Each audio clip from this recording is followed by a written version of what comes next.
एक आदमी की पत्नी के पास एक अजीब शक्ति थी। जब भी वह रोती थी उसके आंसू सोने में बदल जाते थे। इसलिए आदमी उन सुनहरे आंसुओं का इस्तेमाल एक मशीन में करके सुनहरी रेशम बनाता था और उसे अपनी दुकान में बेचता था। ज्यादातर ग्राहक महिलाएं थीं। वे बस उस कपड़े को छूती और तुरंत उसे पसंद कर लेती। जल्द ही सारी रेशम बिक गई और आदमी ने बहुत पैसा कमाया। वह बेहद खुश था। तभी एक बूढ़ी औरत पैसों से भरी एक गाड़ी लेकर आई। उसने अपने फोन पर एक तस्वीर दिखाई और एक कस्टम लंबी सुनहरी ड्रेस बनाने का ऑर्डर दिया। आदमी पहले थोड़ा हिचकिचाया, लेकिन बड़ी एडवांस रकम देखकर तुरंत मान गया। घर पहुंचकर उसने अपनी सो रही पत्नी को जगाया और उसे उस बड़े ऑर्डर के बारे में बताया। फिर उसने उससे रोने और सोना बनाने को कहा, लेकिन वह सिर्फ एक सुनहरा धागा ही बना पाई। उसने मजबूरी में कहा कि अब वह और नहीं कर सकती। आदमी गुस्से में आ गया।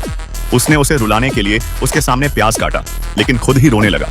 और फिर भी उसके पास सिर्फ एक ही सुनहरा धागा था। वह और ज्यादा परेशान हो गया। उसने उसे चोट पहुंचाने की कोशिश की, लेकिन उससे भी कुछ नहीं हुआ। फिर उसने उसे एक छोटी बिल्ली दिखाई जो भारी बारिश में अकेली और लाचार खड़ी थी। यह देखकर पत्नी दुखी हो गई। उसकी आंखों में आंसू भर आए, लेकिन सिर्फ 2 आंसू ही निकले। अब आदमी अपना आपा खो बैठा। उसने गुस्से में अपना फोन फेंक दिया। फिर थोड़ा शांत होकर उसने आखिरी कोशिश की। वह उसके चेहरे के बिल्कुल सामने जोर से चिल्लाया। इस बार पत्नी डर गई और उसकी आंखों से लगातार आंसू बहने लगे। आदमी बहुत खुश हुआ, लेकिन पत्नी बहुत ज्यादा रोने लगी। मशीन इतना दबाव सहन नहीं कर पाई और जोरदार धमाके के साथ फट गई। कुछ समय बाद पत्नी की आंख खुली।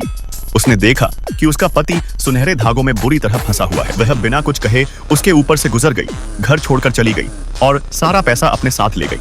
अगर आप अपनी माँ से सच्चा प्यार करते हैं तो इस वीडियो को लाइक करें, चैनल को सब्सक्राइब करें और कमेंट में आई लव मॉम जरूर लिखें।